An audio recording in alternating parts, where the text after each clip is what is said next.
എല്ലാവർക്കും ഉണ്ടാകട്ടെ എന്ന് ആത്മാർത്ഥമായിട്ട് ആഗ്രഹിക്കുകയാണ്. ഇന്ന് ഞാൻ പറയുന്ന ഒന്ന് രണ്ട് കാര്യങ്ങൾ ജീവിതത്തിൽ പ്രാവർത്തികമാക്കാൻ നോക്കിയാൽ നന്നായിരിക്കും എന്നതാണ് എൻ്റെ ചിന്ത. രാവിലെ എഴുന്നേറ്റ് ജനലൊക്കെ തുറന്നിട്ട് കഥവൊക്കെ തുറന്ന് ശുദ്ധമായി വരട്ടെ, അല്പം നേരം നല്ല ശ്വാസം എടുത്ത് വയറ്റിൽ നിറച്ച് നിർത്തുക. ഒരു 30 സെക്കൻഡ് എടുക്കുന്ന ശ്വാസം 31 സെക്കൻഡ് കൊണ്ട് പുറത്തേക്ക് കളയുകയും ചെയ്യും. 4-5 പ്രാവശ്യം എല്ലാ ദിവസവും ചെയ്താൽ ഇത് ഉത്തമമായിരിക്കും, നല്ലതായിരിക്കും. ഇൻറ്റേർണൽ ഓർഗൻസിനൊക്കെ വളരെ ശക്തി കിട്ടും. ഇതൊന്നുമല്ല എൻ്റെ വിഷയം ഇതാണ്. നിങ്ങൾ രാവിലെ എഴുന്നേൽക്കുമ്പോൾ തന്നെ മനസ്സിൽ ഉരുവിടുക, നല്ലത് ഇന്ന് എനിക്ക് ഭവിക്കുകയുള്ളൂ. ഇത് നമ്മുടെ മനസ്സിലൊരാഗ്രഹമാണ്, മനസ്സിലിത് ആഗ്രഹം ഉണ്ടായിരിക്കുകയും ചെയ്യണം. നല്ലത് നമുക്ക് സ്വീകരിക്കാൻ, നല്ലത് മാത്രമേ എനിക്ക് സംഭവിക്കുകയുള്ളൂ എന്ന് പറയാനും നമുക്ക് കഴിയണം. ഇതിനാദ്യം വേണ്ടുന്നത് നിങ്ങളാദ്യം നിങ്ങളെ തന്നെ സ്നേഹിക്കുക എന്നുള്ളതാണ്. നിങ്ങളുടെ സ്വപ്നങ്ങളെ നല്ല രീതിയിൽ താലോലിക്കുക എന്നുള്ളതാണ്. ഉദാഹരണത്തിന്, എനിക്ക് നല്ല ഒരു വാഹനം വേണം, എനിക്ക് വാഹനം കിട്ടും എന്ന് തന്നെ എൻ്റെ മനസ്സിനോട് പറയുക.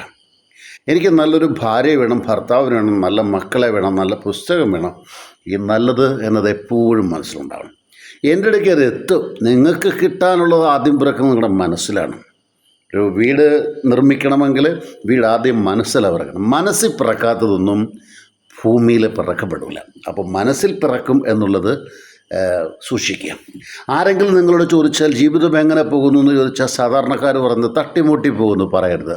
നന്നായിട്ട് പോകുന്നു, നല്ലതായിട്ട് പോകുന്നു. തട്ടിമുട്ടുക എന്ന വാക്കിനകത്ത് ഒരു നെഗറ്റീവ് മീനിങ് കൂടെ ഉണ്ട്. അതിൻ്റെ വാച്യാർത്ഥത്തിലും വ്യംഗ്യാർത്ഥത്തിലും നോക്കുമ്പം ഈ നെഗറ്റീവ് പകുതിയായിട്ട് കിടക്കുകയാണ്. എന്തിനാണ് നെഗറ്റീവ് എടുക്കുന്നത്? നന്നായിട്ട് പോകുന്നു എന്നുള്ളത് എൻ്റെ മനസ്സിൻ്റെ അടിത്തട്ടിൽ നിന്ന് വരണം. നന്നായിട്ട് പോകുന്നു, നന്നായിട്ട് സന്തോഷമായിട്ട് പോകുന്നു. ഒരു ഡോക്ടർ പറയാണ് പനിയുണ്ട്, അസുഖമുണ്ട് എന്നൊക്കെ പറയുമ്പോഴും തൻ്റെ കാല് നല്ലതാണ്, കൈ നല്ലതാണ്, തൻ്റെ കണ്ണ് നല്ലതാണ്, പനി അത് വലിയ കാര്യമില്ല, തൻ്റെ ഇമ്മ്യൂണിറ്റി പവർ കൂട്ടാനുള്ളതാണ്. ഡോക്ടർ പറഞ്ഞുകൊണ്ട് താൻ രോഗിയാവുന്നില്ല, തൻ്റെ മനസ്സാണ്. അപ്പോൾ അതിന് ഞാൻ ഒരാളെ പറഞ്ഞുതരാം. മോറിസ് ഗുഡ്മാൻ എന്ന് പറയപ്പെടുന്ന ഒരു മനുഷ്യനുണ്ട്. നെറ്റിലൊക്കെ കയറി നോക്കണം. അദ്ദേഹം പ്ലെയിൻ ക്രാഷ് ചെയ്ത് അദ്ദേഹത്തിൻ്റെ ജീവൻ പൂർണ്ണമായിട്ട് പോകുമെന്ന് പറയാം. നാഡീനരമ്പുകളെല്ലാം നഷ്ടപ്പെട്ടു. ഭക്ഷണം കഴിക്കാനൊക്കില്ല, സംസാരിക്കാനൊക്കില്ല, ചലനശേഷിയില്ല. അദ്ദേഹത്തിനാകപ്പാടെ ഇമ ഒന്ന് വെട്ടും, ബോധം അത്രമാത്രമേ ഉള്ളൂ. പക്ഷേ ഡോക്ടർ പറഞ്ഞു ഇനി ഒരു കാരണവശാലത്തെ എഴുന്നേൽക്കില്ല. പക്ഷേ അദ്ദേഹത്തിൻ്റെ മനസ്സിലൊരു കാര്യം പറഞ്ഞു. മനസ്സിൻ്റെ അടിത്തട്ടിൽ എന്ന് പറഞ്ഞ് ഞാൻ എഴുന്നേൽക്കും, ഞാൻ ഈ ഹോസ്പിറ്റലിൽ നടന്നു പോകും. നിങ്ങൾ മോറിസ് ഗുഡ്മാനെ ഗൂഗിളിൽ കയറി സെർച്ച് ചെയ്യും. കുട്ടികൾ പ്രത്യേകിച്ച് യുവജനങ്ങളും കുട്ടികൾ മോറിസ് ഗുഡ്മാനെ സെർച്ച് ചെയ്ത് എന്താണ് അദ്ദേഹത്തിൻ്റെ ജീവിതത്തിൻ്റെ ഉള്ളിൽ വന്ന ത്രസ്റ്റ് അത് കണ്ടുപിടിച്ച് അതൊക്കെ നല്ല പാഠങ്ങളാണ്. ഈ നല്ല പാഠങ്ങൾ തുറക്കാതെ പോകരുത്. പിന്നെ ആരെങ്കിലും നിങ്ങളോട് സമ്പത്ത് ചോദിച്ചാൽ എൻ്റെ കയ്യിൽ ഇല്ലയെന്നല്ല പറയണ്ടേ, ഉണ്ട്. ഇനി ഒരുപക്ഷെ നിങ്ങളുടെ ഇല്ലെന്ന് നിങ്ങളുടെ മനസ്സിൽ തോന്നിയപ്പോൾ അത് ഇല്ലെന്ന് വരരുത്. അതുകൊണ്ട് നിശബ്ദത പാലിച്ച് പൊക്കോളുക. ഉണ്ട് എന്നുള്ള ബോധ്യം നിങ്ങൾക്ക് വീണ്ടും വീണ്ടും കൂടുതൽ കിട്ടാനായിട്ടുള്ള സാധ്യതയാണ്. ഇനിയും നിങ്ങളുടെ പൂർണ്ണതയാണ് ആഗ്രഹിക്കുന്നത്, അപൂർണത വേണ്ട, പൂർണ്ണതയാണ്. എനിക്ക് പൂർണ്ണതയുള്ള ഒരാളിനെ കിട്ടും. ഇനി അപൂർണത എന്നൊരു സംഭവമില്ല. കാക്കയിൽ തന്നെ കാക്ക കറുപ്പാന്ന് പറയും, പക്ഷേ കാക്ക കറുപ്പിനകത്ത് അഴകുണ്ട്. അപ്പോൾ അതുകൊണ്ട് ഞാൻ വേറൊരു ഉദാഹരണം പറയാം. മീൻ വിൽക്കുക കച്ചവടക്കാരനായിട്ടിരിക്കുന്നത്, കച്ചവടക്കാരൻ മാത്രം ചിന്തിക്കുക. അവർ ഏതെങ്കിലും സാധനം മോശമെന്നാണോ പറഞ്ഞത്? സൂപ്പറാണ്. എന്നാൽ അവരോട് തന്നെ ജീവിതം ഒന്ന് വെച്ച് നോക്കുകയും അവരപ്പോൾ പറയും, അതൊക്കെ ഇങ്ങനെ പോകുന്നു കേട്ടോ. മീൻ സൂപ്പറാണ്, മുട്ട സൂപ്പറാണ്, അവിടെ ഇരിക്കുന്ന എല്ലാ സാധനവും സൂപ്പറാണ്, സൂപ്പർ ഇന്ന് സൂപ്പർലേറ്റീവ് ഡിഗ്രിക്കകത്തുള്ള പറയും. പക്ഷേ ജീവിതം ചോദിക്കുമ്പോഴോ അവിടെയാണ് കണ്ടോ. നമ്മുടെ സ്വന്തം കാര്യം വരുമ്പോൾ നമ്മളതിലേക്ക് നെഗറ്റീവായി മാറുന്നു. അത് പാടില്ല. എന്നിട്ട് ഞാൻ പെട്ടെന്ന് നിർത്തുകയാണ്. നമ്മൾ ഇതൊക്കെ പറയുമ്പോൾ ചിലപ്പോൾ ഇത് ഉട്ടോപ്പതിനിട്ട് നടക്കത്തില്ലെന്ന് പറയും. അതൊക്കെ അങ്ങനെ വിമർശനം വരുമെന്നേ.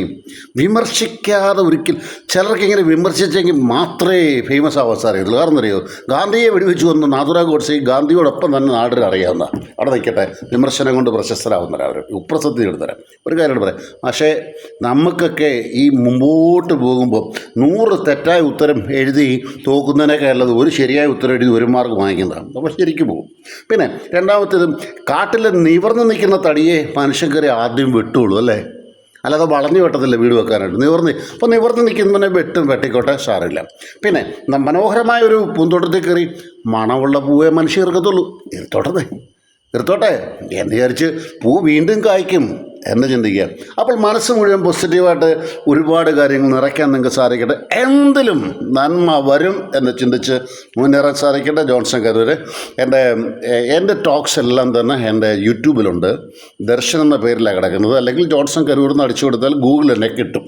അപ്പോൾ ഇന്ന് രണ്ട് കാര്യങ്ങളാണ്. എൻ്റെ ടോക്സൊക്കെ ഗൂഗിളിൽ കിട്ടാനോ യൂട്യൂബിൽ കിട്ടാനോ ആഗ്രഹമുള്ളവർ എല്ലാ ടോക്സും യൂട്യൂബിൽ കിടപ്പുണ്ട്. ഞാൻ വലിയ ടോക്സും തരുന്ന ആളല്ല, എങ്കിലും എൻ്റെ ചിന്തകൾ അവിടെ, ചെറിയ ചിന്തകൾ എവിടെയെങ്കിലും അവിടെ കാണും.